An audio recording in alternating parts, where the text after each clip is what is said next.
안녕하세요. 재밌는 정치, 즐거운 봄, 언제나 듣고 싶은 이야기만 하고 싶은 수능 개념 정치를 맡은 박지영입니다. 사실은 의미 부여를 할 만한 거는 아니지만 수능 개념 정치를 맡은 이 말이 마지막이에요. 그러면은 벌써 30강째 왔습니다. 그 선생님이 2011년 12월 2일 첫 강의를 녹화 촬영을 시작해서 오늘 12월 23일까지 참 줄기차게 달려왔는데요. 솔직히 고백을 하면 아침에 촬영이 있잖아요. 그럼 참 힘들고, 힘들다. 어떻게 하지? 사실 이런 생각을 진짜 많이 했어요. 정말. 그런데 막상 여기 이렇게 앞에 서서 이렇게 촬영을 하고 강의를 하잖아요. 정말 단 한 번도 신나지 않은 적이 없었습니다. 정말 4번, 29번 신났고요. 30번째 지금도 신납니다. 진짜로요. 있잖아요, 여러분. 지금 Better Than Yesterday라는 노래가 이제 마무리 나오고 있잖아요. 1강에서 틀었던 이 노래. 30시간을 보내면서 여러분 정말 그 개념들이 차곡차곡 쌓였다는 생각이 들었으면 좋겠습니다. 그래서 Better Than Yesterday가 되셨으면 좋겠고요. 네. 오늘 이 마지막 시간이고요. 오늘 이 시간에는 정치 발전과 정치 문화에 대한 이야기를 해보도록 하겠습니다. 먼저 여기 보시죠. 오늘 할 이야기가 4가지가 되고요. 그 4가지 가운데 마지막 이야기가 바로 통일입니다. 물론 지난 시간에 냉전과 탈냉전을 이야기하면서 우리 얘기를 안 할 수가 없었긴 했지만, 지금 여기 나오는 그 화면은요, 1년에 4번씩 우리나라의 언어 국어학자와 북한의 학자들이 모여서 그 결의말 큰사전 편찬사업 공동회? 뭐 이렇게 길어가지고 맞죠? 결의말 큰사전 남북 공동편찬사업회. 사람들이 모여서 우리 결의말 한글에 대해서 이렇게 이제 정리를 하고 이제 그런 작업들을 하나 봐요. 근데 그 과정에서 정말 많은 차이를 발견하고, 왜냐하면 우리가 이렇게 헤어져서 산 지가 반세기가 이제 넘었잖아요.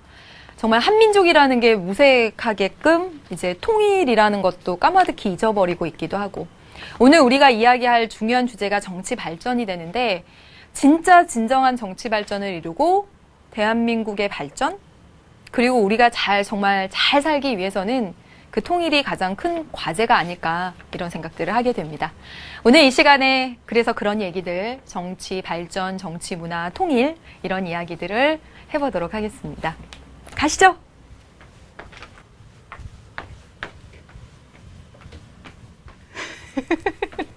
따라올 줄 알았는데 안 따라오셔. 네. 마지막입니다. 네. 30번째 시간 정치발전과 정치문화고요. 이 교재 끝까지 언제 가나 했더니 그렇게 금방 가지네요, 또. 167페이지입니다. 마지막 단원이고요. 마지막 단원은 출제가 되긴 합니다, 여러분. 그 출제 원칙이 모든 단원에서 그 빈도에 맞춰서 골고루 출제되도록 되어 있거든요. 그래서 마지막 단원에서도 물론 출제가 됩니다. 출제되는 건 정해져 있고요. 그렇지만 이 마지막 단원은 그동안 4개 단원을 배우면서 우리가 공부해왔던 내용들을 정리하는 단원이라고 생각을 하시면 됩니다. 그래서 우리가 정리해야 될 것을 선생님이 크게 4가지로 이렇게 쪼개봤고요. 그 4가지 중심으로 오늘 이야기를 하겠습니다. 오늘 마지막 시간, 30번째 시간, 네, 정치 발전과 정치 문화입니다.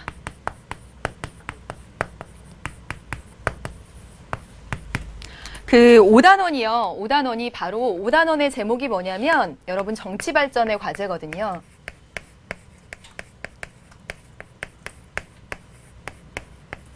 이 5단원의 전체 제목과 관통합니다. 오늘 공부할 내용들이.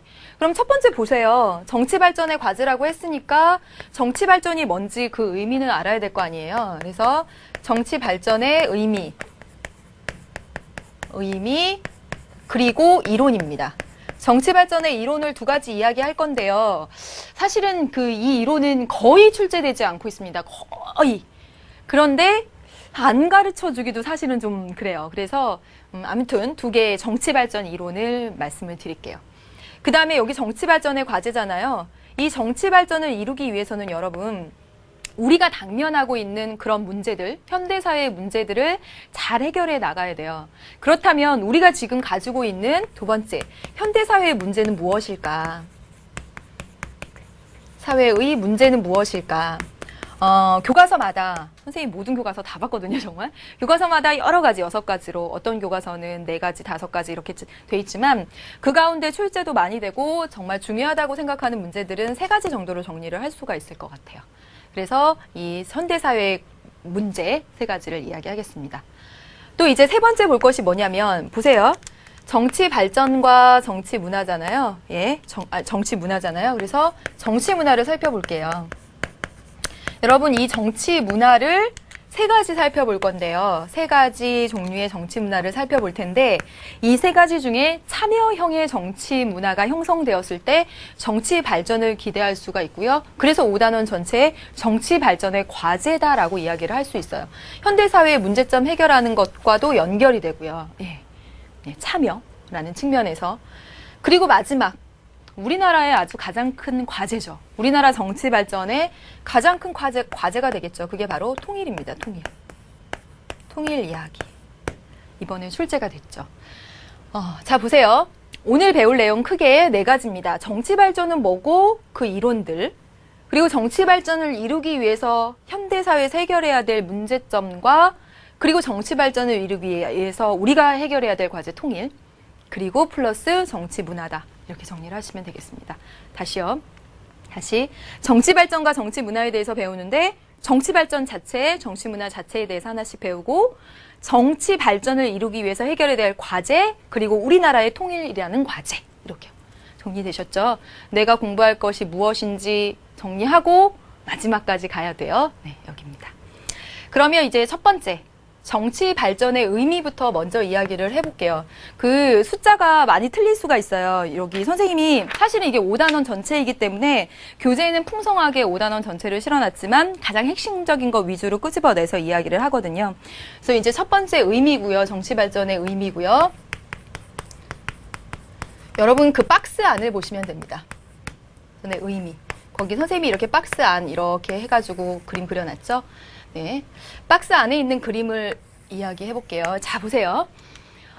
어떤 회사의 발전을 한번 이야기해 봅시다. 어떤 회사가 발전하기 위해서는, 어떤 기업이 발전하기 위해서는 그 소비자들의 다양한 요구를 들어서 그 요구를 탁 충족시키는 그런 제품을 만들어내서 사람들의 욕구를 충족시켜가는 그 과정을 계속 한다면 그 회사가 발전하겠죠. 사람들의 요구를 계속 들어서, 휴대폰에다가 동시에 카메라를 넣어달라고? 그래? 그래가지고 만들어내요. 그럼 사람들이 와 좋아하고, 그럼 이번엔 휴대폰에서 음악을 듣게 해달라고? 그래? 그 회사 점점점 발전하죠. 어떤 기업의 발전은 바로 이듯이 똑같이 정치 발전도 똑같습니다. 자, 보세요. 정책 결정을 하는 정책결정기구. 우리 이렇게도 얘기해요. 정치체제라고도 얘기하죠. 공식적 국가기관, 입법부, 행정부, 사법부 얘기합니다. 자, 보세요. 정치발전이라고 하는 것은 이러한 정책결정기구가 국민의 다양한 요구들을 반영해서 그 반영한 요구에 정말 잘 맞는 정책을 만들어내면 사람들이 이 정책을 보고 와 좋네, 다양한 사회 문제, 공공의 문제들 하면서 사람들이 이거 진짜 좋네 라고 공감하면서 사회 문제, 공공의 문제들을 해결해 간다면, 해결해 갈 수 있다면 그 나라 정치가 발전한다라고 얘기할 수 있죠. 똑같아요. 한 기업의 발전은 소비자들의 요구를 받아들여서 그 요구를 충족시키는 상품을 만들어내서 사람들의 욕구를 충족해 주는 것과 똑같이 사람들이 많은 의견을 내는 이 요구를 받아들여서 그에 맞는 정책을 만들어서 정치 주체들의, 이거 국민이죠. 국민들의 평가를 거쳐서 또다시 정책을 만들어내는 이 능력이 신장되는 것. 이게 바로 정치 발전입니다. 요구를 받아들여서 그 요구를 수용한 정책을 만들어서 사회 문제, 공공 문제를 잘 해결해 나가는 것. 그게 바로 정치 발전이라고요. 이거 정치 과정 모형이에요, 여러분. 2단원에서 배웠던 바로 그 내용이죠. 그럼 잘 보세요. 정치가 그래 이게 정치 발전이라고 한다면 요구를 잘 수용해서 그 요구를 받아들인 정책을 만들어내서 사회 문제, 공공 문제를 잘 해결해 나가는 것이 정치 발전이다라고 한다면 이 정치 발전을 잘 이루기 위해서는 어떻게 해야 될까? 얘네가 능력이 있어야 되겠네요. 잘 이야기를 들어야 되겠고, 그렇죠? 얘네가 전문화되고 이 정책 결정 기구가 능력이 있어야 되겠네요. 그래서 정책 결정 기구의 전문화가 필요하고요. 정치 발전을 위해서는, 그렇죠? 그리고 정치 발전을 위해서는 정치 주체인 누가? 국민이 그냥 입 닫고 가만히 있으면 안 된다는 거예요. 열심히 참여해서 요구해야죠. 그래서 국민의 참여가 중요하겠죠. 사연 정말 줄줄줄줄 많이 써 있습니다. 어렵게 많이 써 있어요. 그런데 여러분 절대로 어렵지 않습니다. 정치 발전의 의미, 선생님 여기 가서 다시 한 번만 읽어볼게요. 자, 보세요. 의미, 국민의 요구를 수용해서 받아들여서 그것을 잘 충족시킬 수 있는 정책을 실시해서 여러 가지 사회 문제, 공공 문제를 잘 해결해 나갈 수 있는, 지금 보셨죠? 그 책의 그림 보셨죠? 그 능력이 커지는 것, 그게 바로 정치 발전이라고요. 네. 그리고 이 정치 발전을 위해서는 여러분 거기 보세요. 밑에 이제 그림에도 나와 있고 그림 밑에도 보시면 알겠지만 정책 결정 기구가 전문화되고 분업화돼서 정말 일을 잘해야 되겠고 국민들이 관심을 가져야 되겠다는 것. 네, 됐습니다. 더 이상 없습니다. 그리고 사실은요, 이런 것들을 설명하는 이유는 정치 발전의 의미를 묻거나 정치 발전의 방안들을 여러분에게 묻는 시험 문제가 나와서가 아니고 정치 발전의 의미해서 여기다 써놨는데 이게 사실은 이해가 어려워서, 그리고 적어도 우리가 정치를 배웠다면 정치 발전이 의미하는 바는 뭔지는 알아야 되지 않을까 해서 길게 시간을 써봤습니다. 그렇다면 우리나라의 정치 발전은 어떻게 이루어졌을까? 그 얘기 다음 페이지예요. 좀 해보도록 할게요. 두 번째, 우리나라의 정치 발전입니다. 우리나라. 근현대사 얘기가 약간 되겠는데 근현대사처럼 생각하시면 안 돼요. 예, 우리나라 정치 발전은 1987년을 기점으로 합니다. 1987년을 기점으로 해서 이 6월 항쟁 전과 후로 나눕니다. 전과 후로 나눠집니다. 그래서 6월 항쟁 이전의 상황을 보면 바로 권위주의 정부가 통치를 하고 있었고 그에 대한 국민의 저항이 계속된 상황이었다라고 보시면 돼요. 그래서 여러분 뭐 등장한 5.16 군사 쿠데타로 등장한 정권, 그렇죠. 그 다음에 유신체제, 그 다음에 12.12 군사 쿠데타로 등장한 정권, 뭐 이런 내용들. 여러분 이것들에 대해서 물어보진 않고요. 또 이런 것들을 일일이 설명하기에는 좀 그래서 군사 쿠데타, 국민의 기본권을 침해하는 헌법을 만들었던 유신헌법에 의한 통치, 이런 것들이 있었습니다. 이거에 대한 끊임없는 저항들이 있었죠. 저항들이. 그 이전에 있었던 3.15 부정선거에 대한 4.19 혁명도 있었고요. 이 유신체제 반대 운동도 있었고 12.12 군사 쿠데타에 대한 광주 민주화 운동도 있었죠. 5.18 광주 민주화 운동도 있었습니다.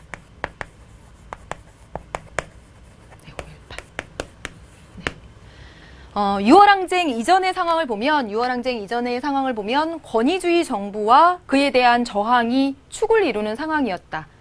그게 거의 대부분의 모습이었다라고 한다면 6월 항쟁 이후에 1987년 6월 항쟁은 여러분 얘기해 보면 그 전 정부가 그랬죠. 그 체육관에서 그 다음 차기 대통령을 또 뽑으려고 했죠.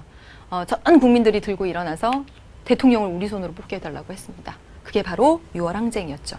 그래서 드디어 6월 항쟁 국민의 이 열망이 이루어져서 헌법 개정이 이루어지고 대통령을 우리 손으로 뽑게 된 겁니다. 대통령을 우리 손으로 뽑게 되기까지 87년에 이러이러한 일이 있었다라는 건 정말 감격스러운 일이에요. 그리고 나서부터의 이제 우리나라 상황은 이제 많이 바뀌었습니다. 이제는 권위주의 정부에 대한 저항, 이런 모습이 아니라 여러분, 선거를 통한 정권 창출. 네, 선거를 통한. 그래서 절차적, 과정상 절차적 민주주의가 확립되었다. 그리고 여러분 민주정치의 원리 할 때 지방자치 배웠었죠. 이 지방자치라는 게 원래 대한민국 정부가 수립할 때 있었던 것인데 여기서 다 눌려 있었어요. 네. 그러다가 87년 6월 항쟁 이후에 이제 이 지방자치, 민주정치의 원리라고 하는 지방자치가 부활합니다. 또한 여러분 정말 다양한 시민단체의 이익집단의 활동도 활발해지게 됩니다. 자, 정리하겠습니다. 우리나라의 정치 발전 87년을 기점으로 생각해서 그 전은 권위주의 정부에 대한 저항의 모습, 그 이후에는 지방자치, 시민단체, 이익집단 하는 우리가 2단원에서 배웠던 거 있죠? 선거, 지방자치, 시민단체, 이익집단 하는 이런 다양한 행위 주체들이 등장하게 되었다라고 정리하시면 되겠습니다. 네. 이제 세 번째 갈게요. 세 번째, 정치발전 이론입니다. 세 번째, 정치발전 이론이에요. 이론 이거 두 가지 있거든요. 두 가지 있습니다. 네, 선생님 간단히 할 거예요. 그 이유는 이 이론이 굉장히 따끈따끈하고 그런 이론이 아니라 좀 이제 식상해진 이론이 좀 됐어요. 그래서 출제 빈도도 낮을 뿐만 아니라 인기가 많이 떨어진 이론이죠. 그래서 어떻게 하면 정치 발전이 이룰 수 있어? 그거에 대해 그런 물음에 대한 해답이에요. 그랬더니 이 근대화론을 주장하는 사람들은 어떻게 하면 정치 발전할 수 있겠어? 즉 정치 체계의 능력이 향상되는 그런 거 어떻게 하면 그럴 수 있겠어 했더니 근대화론자들은 서구 따라가면 돼. 서구 그대로 따라가면 돼. 서구 사회 따라가. 이거고 종속이론가들은 종속을 풀어. 이겁니다. 자, 보세요. 이제 써가면서 해볼게요. 일단은 왜 어떤 한 나라가, 한 사회가 저발전인가에 대해서 먼저 관심을 갖습니다. 근대화론자들은 왜 어떤 한 나라가 발전하지 못한 상태일까? 그 이유는 그 나라 비서구 국가들이 전근대적이기 때문이야. 그 비서구 국가들은 아직 못 깨어 있어서 그래. 그래서 저발전한 거야 라고 봅니다. 근데 종속이론가들은 이 비서구 국가들이 아직도 발전하지 못한 이유는 강대국에 매여 있어서 종속돼 있어서 그래. 이 얘기예요. 어떻게 하면 발전할 수 있을까? 여기는요. 비서구 국가들이 아직도 전근대적이니까 비서구 국가들 너네 발전하고 싶어? 그럼 서구처럼 해. 서구에 이념과 제도를 받아들여. 이 얘기예요. 여기는요. 강대국에 종속되어 있으니까 저발전이잖아요. 종속을 끊어. 관계를 끊어. 이게 발전하는 길이야. 라는 거죠. 그럼 이거 그림을 통해서 한번 보도록 할게요. 자, 보세요. 이 근대화론자들은 어떻게 생각하냐면요. 이렇게 진화론적 생각을 가지고 있습니다. 진화론적 생각이라는 게 뭐냐면 여기 있고 그 다음 있으면 한 방향으로 해서 여기가 덜 진화된 상태, 그 다음에 여기가 진화된 상태, 무조건 이렇게 단순 비교하는 거죠. 그것이 진화론입니다. 좀 진화했어. 이분법적으로 봐서 어디는 아직 진화하지 못한 것, 여기는 진화한 것 이렇게 보는 시각입니다. 그래서 이 근대화론자들은 서구는 진화되어 있고 비서구는 진화되어 있지 않고, 비서구는 개발되어 있지 않고 서구는 개발되어 있고, 서구는 근대적이고 비서구는 전근대적이고, 서구는 진화되어 있고 여기는 아니고, 이렇게 이분법적으로 생각하는 게 바로 진화론의 입장이에요. 그래서 너네 진화하고 싶어? 그럼 이렇게 따라가. 이렇게 하면 돼. 이게 발전 방향이야. 그래서 말이야, 이 서구의 이념과 제도를 수용해. 이념, 제도. 그러면 너도 이런 방향을 따라서 진화해 갈 수 있어 라고 보는 게 근대화론자들의 주장입니다. 너네가 지금 못 사는 이유는, 저발전한 이유는 전근대적이라고 해서, 그러니까 서구, 진화된 사회, 개발된 사회, 여기에 제도를 받아들이면 된다, 따라해, 이 얘기예요. 그런데 이 종속이론은 다릅니다. 자, 보세요. 여기 아주 중심 국가들이 있습니다. 가운데 중심 국가가 있고요. 전 세계를 이렇게 보면 가운데 중심 국가가 있고 많은 주변 국가들이 있죠. 이게 이제 비서구 국가들인데, 자 보세요. 여기 어느 한 이 주변 국가는 이 중심에 종속되어 있기 때문에 못 산다라는 거예요. 발전되지 못한다. 왜냐하면 종속되어서 착취당하고 있기 때문이라는 게 종속이론가들의 생각입니다.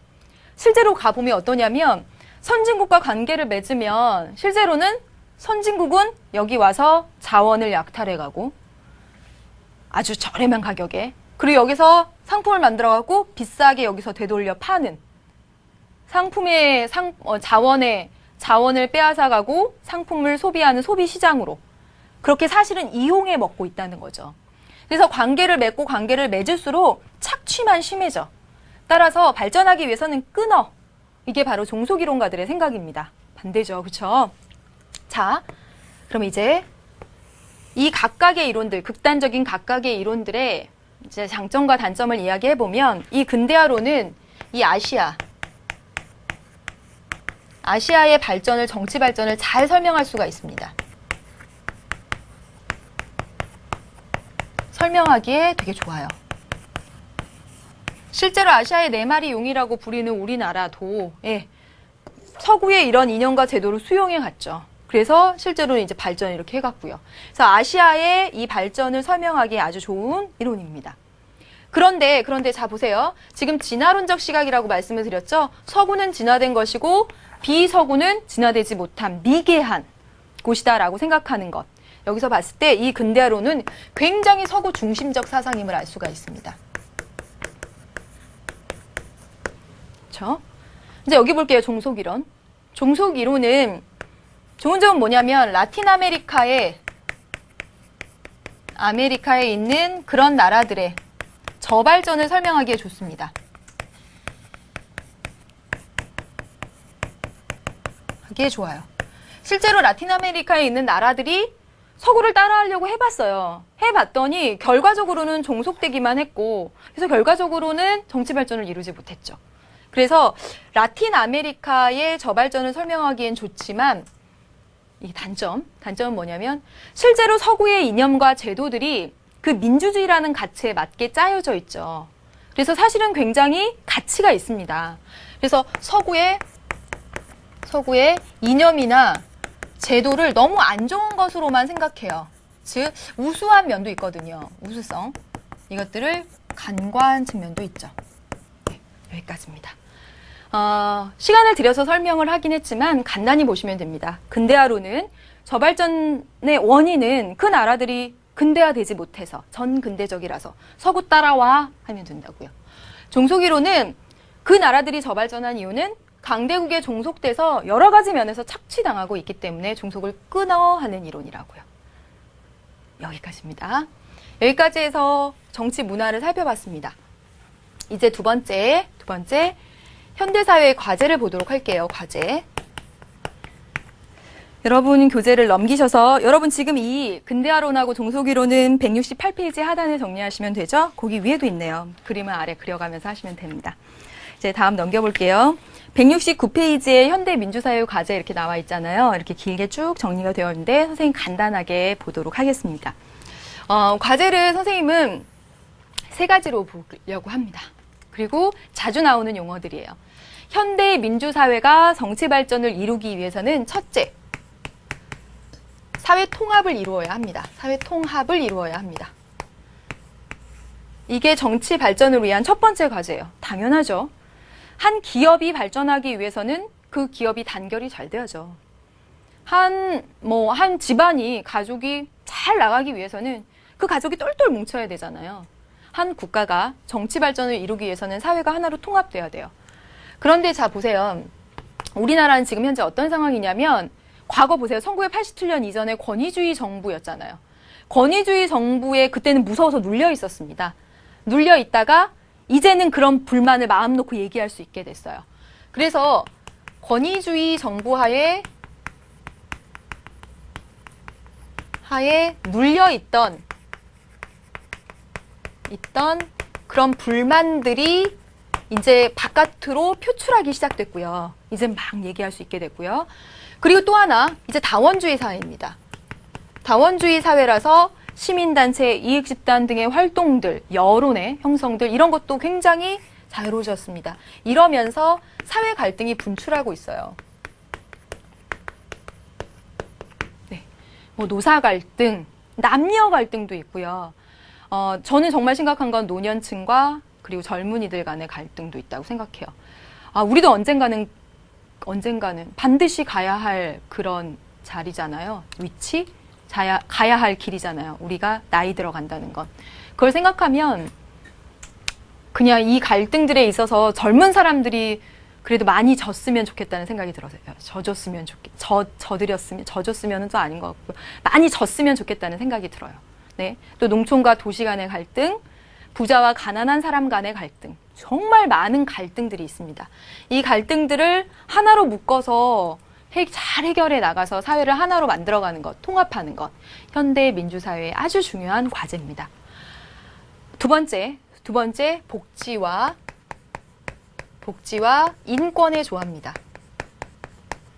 왜 복지와 인권의 조화라고 얘기를 하냐면 복지국가, 즉 인간다운 생활하는 이 복지국가를 위해서는 누가 커져요? 행정부의 역할이 커져요. 행정부의 비대화. 우리 많이 얘기했던 내용들이죠. 행정부의 비대화. 왜냐하면 행정부가 보다 더 전문화되고 보다 더 조직화되어 있기 때문에 그 다양한 정책들을 더 잘 만들어내는 그런 모습도 보이고 행정국가화 현상이 나타난다라고 말씀드렸죠. 현대사회가 복지국가를 추구하면서. 그런데 잘 보시다시피 여러분, 이 행정부는 국민이 뽑아준 기관이 아니에요. 국회는 우리가 뽑아준 기관이죠. 그렇죠? 그런데 행정부는 우리가 뽑아준 기관이 아닙니다. 우리가 언제 한 번도 동의와 지지를 보낸 적이 없는 공부 잘해서 시험 잘 봐서 들어간 그들이 정책을 막 쏟아내고 그 정책들은 때론 우리의 기본권을, 인권을 제한하거나 그럴 소지도 많다는 거죠. 우리가 뽑지 않은 정치 권력에 의해서 인권이 침해될 소지들이 많아졌다는 거죠.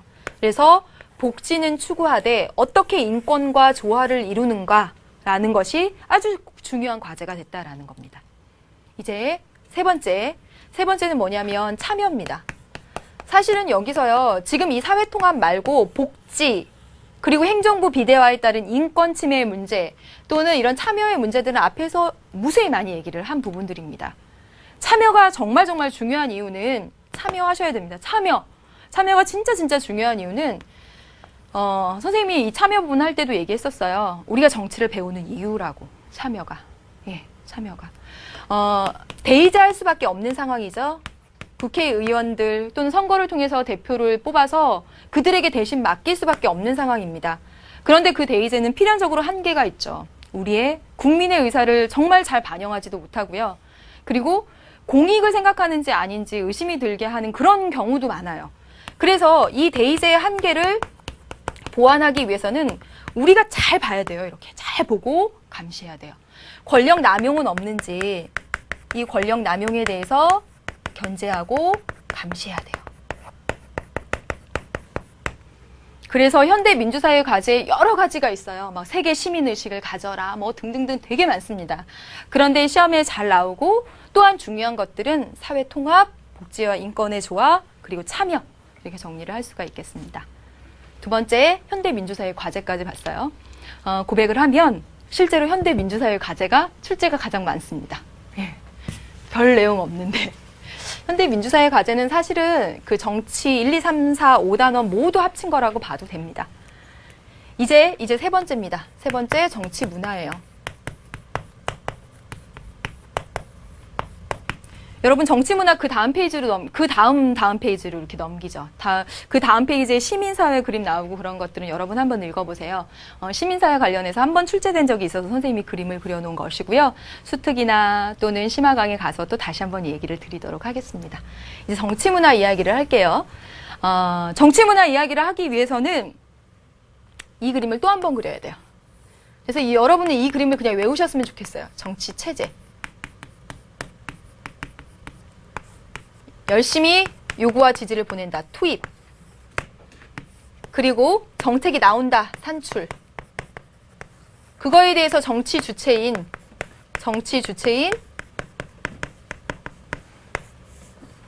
국민들이 평가해서 다시 보낸다. 이 과정. 이게 뭐였죠, 여러분? 정치 과정 모형이었습니다. 모형이었어요. 이거 기억 안 나는 학생 없죠? 자, 이 각각의 단계에서 어떻게 반응하느냐에 따라서 정치 문화를 분류할 수 있습니다. 세 가지로. 이 각각의 단계에 어떻게 반응하느냐에 따라서. 네, 한번 쓸게요. 정치 주체, 체제, 투입, 산출, 그리고 정치 주체. 자, 보세요. 정치 주체는 바로 나, 국민, 나, 이 생각이고요. 정치 체제는 국가기관, 권력기관, 또는 우리나라 정부 형태, 우리나라 정치 제도는 어떤지에 대한 거고, 이건 바로 요구와 지지를 보내는 거고, 이거는 정책이 나오는 거죠. 우리 정치과정 모형할 때 배웠습니다. 잘 보세요. 어떤 한 나라가 있습니다. 어떤 한 나라가 있는데 많은 국민들이 정치 체제를 아주 잘 알아요. 잘 알면 플러스 하겠습니다. 잘 알아요. 아, 우리나라는 지금 대통령제인데 의원 내각 제정 요소를 가지고 있고 대통령의 권한은 이것이고 뭐 이렇고 제도가 이렇고 뭐 어쩌고 하는 이런 정치 체제, 정책 결정 기구에 대한 그런 것들을 알고 있어요. 그러면서 나의 이해관계, 공익에 관련된 것들을 열심히 요구하고 얘기해요. 그리고 어떤 정책이 나오는지에도 관심을 기울이고 있어요. 아, 수능에 대해서 이런 정책이 나온 거야? 노년층을 위해서 복지정책으로 이런 정책이 나온 거야? 그거에도 귀를 기울이고 있어요. 그리고 내가 주체예요. 아, 이렇게 수능 정책을 바꿨구만. 내가 생각하기에 이건 별론데 내가 평가하고 내가 주인공이라고 생각해요. 자, 보세요. 이런 사회 보세요. 이런 사회는 네 단계에 모두 반응하고 있습니다. 이 사회에 살고 있는 국민들은 굉장히 참여하고 관심을 많이 갖는 그런 문화를 가지고 있어요. 그래서 여기를 바로 참여형의 정치 문화다라고 부릅니다. 어렵지 않죠, 여러분? 그런데 반대로 도대체 뭔지 정치 체제는 어떻게 행정부는 뭐 하는지 사법부는 뭐 하는지 헌법 소원? 그거 뭐야? 몰라. 관심이 없어요, 그냥. 그리고 요구 절대 안 하고요. 정책이 뭐가 나오던 말던 모릅니다. 몰라요. 내가 주체고 주인공이라는 생각도 없습니다. 자, 이 정치 문화를 뭐라고 부르냐면 향리형 정치 문화라고 부릅니다. 향리형 정치 문화라고 부릅니다. 여기 향자는 뭐냐면 고향향입니다. 고향향. 그래서 이거 같은 말로 뭐라고 부르냐면 지방형이라고 불러요. 그래서 저기 저 중앙정부에서 하는 뭔가 정책, 그리고 중앙정부의 정책 결정기구, 그런 거에는 도통 관심이 없다라는 거죠. 지방에 그냥 뭐야, 아무것도 관심이 없는 그런 형태들 이렇게 나타납니다. 자, 어렵지 않아요? 이제 보겠습니다. 이제 가운데 볼게요. 가운데는 이게 섞여서 나타나는 겁니다. 이제 섞여서 신민형입니다. 신민형. 잘 보세요. 여러분, 여기가 신자죠. 이 신자는 이 농담 하려다 그냥 안 할래요. 유치하다. 신자는 신하할 때 신자입니다. 국민이 신하처럼 여겨지는 거예요. 잘 보세요, 여러분. 내가 신하라고 한다면 그러면 나를 다스리는 누군가 왕, 주인이 있다고 생각하는 거죠. 내가 신하라고 생각을 한다면 누군가 주인이 있다는 생각을 하는 거예요. 그러니까 누군가 나를 다스리는 왕, 주인에 대한 생각은 하고 있는 거예요. 여기서 왕, 주인에 대한 게 어떤 거예요, 여러분? 그렇죠. 아, 우리나라 저 높은 데서 뭘 하는 정치체제, 정치기구는 있구나. 아, 그들이 뭔가 정책을 만들어갖고 나를 이렇게 하려고 하는구나. 그건 알아요. 왜? 신하니까. 신하니까 그건 알아요. 그러나 신하니까 무서워서 요구 못해요. 신한데 어떻게 내가 정치 주체라고 생각하나요? 이렇게요. 네, 이렇게 나눠집니다. 그래서 이거 나누면요, 이거 시기별로 하면 보통 현대 민주주의 사회에서는 참여형이 많이 나타나고, 그리고 신민형은 권위주의 사회에서 많이 나타나고, 그리고 향리형은 원시 봉건 사회에서 많이 나타난다, 이렇게 얘기를 합니다. 그런데 여러분, 실제로요, 우리나라가 현대 민주주의 국가잖아요. 모든 국민이 참여형의 정치 문화를 가지고 있는 건 아닙니다. 예. 근데 현대 민주주의 국가에도 이거 세 가지 다 섞여져 있어요. 그런데 현대 민주주의 국가는 그 중에 참여형이 많은 거죠. 그리고 현대에 살고 있는 어떤 나라, 현대의 세계의 어떤 나라도 또 권위주의 국가에서는 이 신민형이 많이 나타나는 거죠. 무서우니까. 예. 근데 요거랑 요것도 존재하고 있습니다. 그러니까 세계가 다 어떠한 나라는 전폭적으로 참여형, 어떠한 나라는 전폭적으로 향리형, 그런 건 아니다. 섞여서 나타난다라는 거죠. 네. 그래서 여기까지 봤습니다. 그래서 여러분 여기 같이 정치과정 모형이랑 같이 섞어서 알아두시고, 영어도 알아두시고, 이 표 자체 잘 기억해 두시고, 시험에 많이 나옵니다. 여러분 민주주의 사회일수록 투입이 그럼 더 활발하겠네요. 여기 보니까 네, 참여형, 여기만 투입돼 있으니까. 그렇죠? 이런 것도 구분되겠죠. 원시 봉건, 권위주의 사회일수록 투입 안 하는데, 민주주의 사회로 올수록 투입이 활발하구나. 여기는 정치 주체로 생각 안 하는데 여기 정치 주체로 생각하는구나. 그러면 민주주의 사회는 이게 활발하구나. 뭐 그런 얘기들도 할 수가 있겠죠. 네. 그래서 여러분 정치 문화까지 해봤습니다. 하나만 더 곁다리로 말하면요. 정치 문화를 이렇게 나누기도 하지만 이렇게 나누기도 합니다. 예, 그래프로 하나 그릴게요. 그 밑에 여러분 보시면 되는데, 정치 문화를 향리형, 친민형, 참여형으로 나누기도 하지만 우리가 여론을 공부할 때도 했던 건데, 여기 극좌, 중도, 극우 이렇게 해서 우리나라 국민이 반은 극좌고 중도는 거의 없고 거의 반이 극우다라고 해봅시다. 예, 반은 좌파, 반은 우파다라고 해봅시다. 이게 보면 문화가 하나로 이렇게 안 됐죠. 그쵸? 이걸 다극형의 정치 문화다라고 얘기합니다. 다극형의 정치 문화다라고 얘기해요. 국론이 분열되어 있는 상태죠. 국론이 분열되어 있는 상태입니다. 통합을 이루기가 어려워요. 이 반대 한번 그려볼게요. 이거 역시 어렵지 않죠? 이렇게. 이제 중도가 많아요. 극자나 극우보다 중도가 많습니다. 이럴 때는 합의형의 정치 문화라고 이야기를 합니다. 국론 통합이 쉽고요. 사회가 안정적입니다. 네. 까지 이렇게 봤습니다. 자, 여러분 그래서 몇 페이지까지 지금 갔냐면요. 쭉 넘겨서 170페이지의 그 시민사회 그림 한번 여러분 봐주시고요.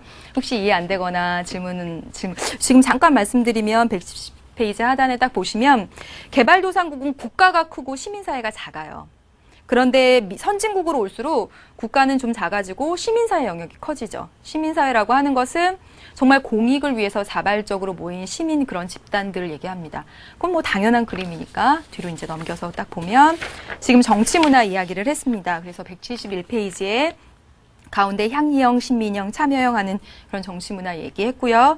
그 다음에 여기 합의적 그리고 다극적 정치문화 이야기도 했습니다. 이제 마지막으로 통일 이야기를 하고 이제 마무리를 짓도록 하겠습니다. 통일 이야기는 여러분 거기 그대로 사실은 보시면 돼요. 네. 네. 여러분 보면 4번 통일입니다. 첫 번째로 볼 것이 분단의 폐해입니다. 분단의 폐해.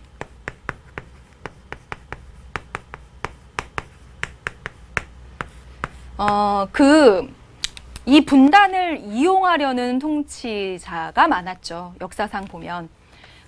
북한이나 우리나라나 모두 이 분단을 이유로 해서 권위주의가 득세를 했었습니다.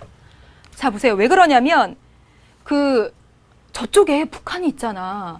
니네 그렇게 저항하고 나한테 그럴 때야? 우리 지금 똘똘 뭉쳐서 안보를 해야지. 시끄러. 이것도 우리나라 상황이었고, 북한도 역시. 저쪽에 지금 남한이 있잖아. 찍소리 하지 말고 가만히 있어. 똘똘 뭉쳐서 남한을 어떻게 해야지. 이러고 있었다는 거죠. 양쪽 모두. 상대에 대한 상대적 우위를 점하기 위해서 국민들을 눌렀다는 거예요. 그래서 권위주의가 득세하는 그런 것들이 있었습니다. 또 하나 보면 남북한의 이질성이 커져요. 분단 반세기를 넘었으니까.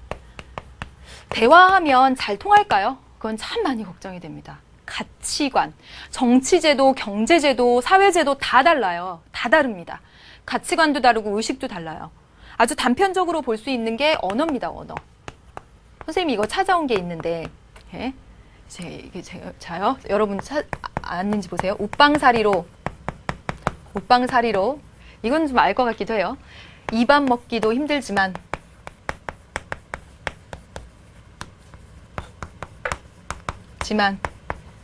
이거 조합했어요. 제가 말해서 일 없습니다. 예.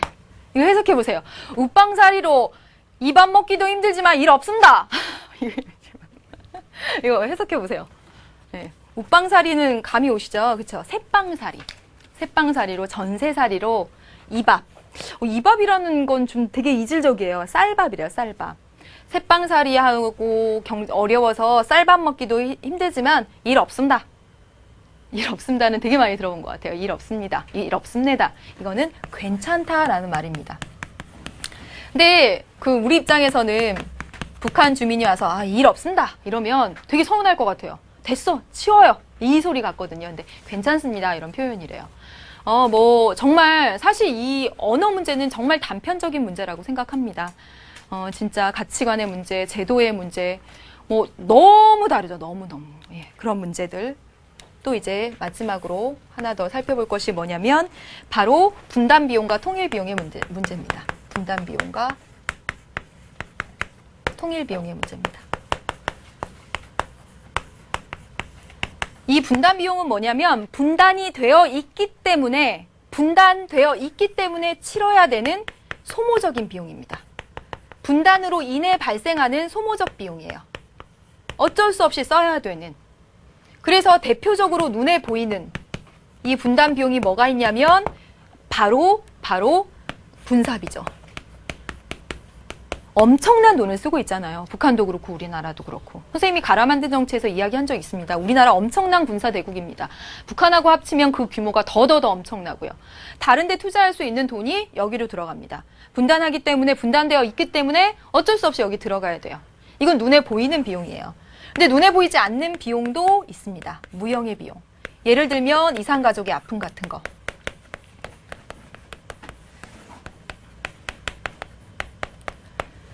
여러분의 동생을, 여러분의 엄마를, 여러분의 엄마와 지금 헤어져서, 여러분의 아빠와 지금 헤어져서 50년 뒤에 2박 3일 잠깐 본다라고 생각해 보세요. 지금 그런 거죠. 이산가족들이 50년 뒤에 2박 3일 잠깐 봐요. 눈물이 줄줄줄 나고 같이 있고 싶고 누가 도대체 우리를 갈라놓은 건지 정말 한스럽고 정말 미울 것 같아요. 모든 게. 그렇죠. 그런 이산가족의 아픔 뿐만 아니라 이런 용어를 씁니다. 뭐냐면 한반도 디스카운트라는 용어를 써요. 우리나라가 좀 불안정한 상태이기 때문에 손해보는 그런 측면인데 연평도 포격 사건이 났을 때나 천안함 사건이 났을 때나 또는 그러니까 어떤 사건이 나도 대북 관계 막 이런 남북한 정세 여기 한반도는 위험한 곳이라는 인식을 곳이다라는 인식을 전 세계에 퍼뜨려주죠. 그런 인식이 이렇게 막 있는 상황에서 정말 우리나라가 이만큼 발전하고 투자도 유치하고 한 건 정말 대단한 것 같습니다. 어떻게 생각하면. 왜냐하면 저 같으면 제가 외부에서 보면 이 한반도라는 땅덩어리는 정말 위험해 보여요. 여기다 투자하지 않을 것 같거든요. 그게 바로 한반도 디스카운트입니다. 보이지 않는. 쟤네 한반도 배제하고 들어가. 차라리 싱가포르에 하자. 한반도 빼. 차라리 중국에 하자. 이렇게요. 네. 그렇다면 통일 비용은 뭐냐면 통일을 하기 위해서 반드시 치러야 되는 투자적 비용입니다. 이게 이번에 시험에 났죠. 그래서 통일 비용의 종류가 있어요. 경제 재건 비용, 제도 통합 비용 뭐 이런 거 있어요. 근데 여러분 그거 외우시지 않으셔도 됩니다. 이번 시험에 물론 났지만 재심을 통해서 다 나왔고요. 다 분석하여 낼 수 있었습니다. 사실 통일 문제는 여러분 틀리라고 내는 게 아니라 정말 한번 생각하라고 내는 그런 가치를 두는 문제예요. 사실은 출제하실 때도 출제할 때 이거 함정을 파야지 그렇게 내는 문제도 있고 이 개념이 정말 중요해서 내는 문제도 있고 정말요. 정말 선생님이 말한 건 선생님도 그런 거 막 참여해 보면서 들은 거고 또 본 건데 이 통일 문제 같은 건 그래 이거는 너희들이 한번 생각해 볼 가치가 있단다. 너희들이. 그래서 내는 문제예요. 그러니까 막 경제 재건 비용, 제도 통합 비용 막 이런 걸 외우실 필요는 없습니다. 어쨌건 간에 여러분 통일을 위해서 드는 투자 비용이 바로 통일 비용인데 이게 어마어마하긴 하다네요. 그렇겠죠. 생각해 보면 자 보세요. 교과서도 달라요. 학년 체계도 다릅니다. 초등학교 5학년이죠. 맞나? 예, 저희 6학년. 그리고 중고등학교 체계도 달라요. 신호등은 같을까요? 네. 도로 체계는 어떻게 돼 있을까요? 다 다르죠. 전기 콘센트는요? 그런 것들을 다 하나로 합치는데 얼마나 많은 비용이 들겠습니까? 즉, 이 통일 비용이라고 하는 것은 남북한을 균형적인 수준의 삶을 살 수 있도록 끌어올리는 데 드는 비용이에요. 단편적으로 봐도 이렇게 정말 상상할 수 없을 정도로 많은 돈이 들 거예요. 예. 그렇지만 이 비용을 생각하면 그러니까 그 어느 날 갑자기 이게 확 통일이 되는 것보다는 그 전에 많은 교류를 하고 준비를 해 나가면서 서로 간의 차이 격차를 계속 줄여 나가려는 노력이 좀 필요할 것 같다라는 생각이 듭니다. 자, 여러분 여기서 기억하셔야 될 거 분단 비용, 소모적 비용이고 통일 비용은 투자적 비용이다. 라는 거 기억하시면 되겠습니다. 두 번째 보면 이제 정리를 할게요. 이제 통일의 당위성 하고 나오는데 당위성의 뜻은 통일을 당연히 해야 되는 이유 이렇게 나와 있습니다. 네 가지 보면 첫 번째 보면 민족사적 요청 이렇게 나와 있죠. 우리 한민족이잖아. 한민족.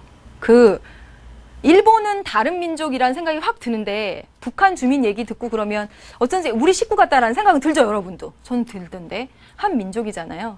한 민족이 이렇게 오래 떨어져 있으면 진짜 전통 문화도 단절되고 우리 민족을 지킬 수 없다. 그렇기 때문에 통일해야 된다. 라는 것이 민족사적 요청입니다. 두 번째는 인도주의적 차원에서. 인도주의적이라는 말은 인간적인 차원에서 해야지. 인간적인 차원에서 그 이산가족의 아픔 보세요. 그냥 생으로 이별시켜 놓은 거잖아요. 예, 그들의 의사와 무관하게. 이제 그만 합쳐줘야죠. 그렇죠? 세 번째 보면 국가 발전을 위해서. 하나만 얘기하면 북한의 광물 자원은 3,000조 원에서 7,000조 원까지가 된대요. 추정컨대 그 사이. 그렇게 많은 광물 자원을 이용하고 우리의 기술을 이용하고 자본을 이용해서 그리고 이제 대륙까지 하나로 이어지게 되면 엄청난 국가 발전을 이룰 수 있다라는 측면. 그리고 마지막 세계사적 측면에서 국제사회적 요청이라고 돼 있는데 진짜로 좀 국제사회가 좀 요청해 주셨으면 좋겠어요.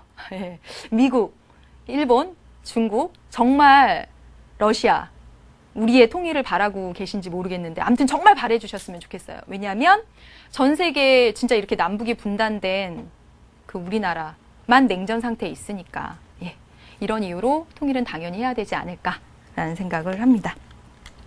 자, 여기까지 했습니다. 30강 열심히 달려왔는데요. 오늘은 12월 23일이고요. 어제가 12월 22일이었습니다. 어제 수능 개념 정치가 오픈이 착 됐어요. 선생님이 어제도 녹화를 했으니까 2시 정도에 끝나고선 사무실을 갔더니 이제 오픈했다는 소식을 들었죠. 어찌나 설레는지 어제 새벽 2시, 1시 좀 넘어서 잤는데 낮에 2시부터 새벽 1시 정도까지 정말 끊임없이 들락거렸어요. 끊임없이 들락거리고 또 그랬습니다. 여러분을 만나고 여러분과 함께 공부를 하고 하는 것들이 정말 영광이고 그리고 설렙니다. 네, 고맙습니다, 여러분. 여러분 있잖아요. 여러분이 정치를 배워야 하는 이유, 이 30강을 통해서 정치를 배워야 하는 이유, 그리고 내가 이 정치를 선택해서 배울 수 있는 기회를 갖는 게 얼마나 영광인지, 그 기회를 누리는 것이 얼마나 영광인지 느낄 수 있었으면 좋겠습니다. 들으면 이해가 되고, 듣자마자 이해되고, 듣자마자 수능 문제도 풀어지고, 듣자마자 정치가 재밌다는 생각이 들었으면 좋겠다라는 생각 갖고 30강 열심히 달려왔습니다. 정말 그런 생각 들었는지 여러분 궁금합니다, 여러분. 여러분 이제 시작한 거거든요. 이제 시작한 겁니다. 수능 특강에서 또 다시 같이 할 거거든요. 수능 특강, 또 기출 강의에서 또 만나고 싶습니다. 고생 많으셨어요, 여러분. 진짜 고생 많으셨습니다, 여러분. 안녕. 메리 크리스마스! 메리 크리스마스!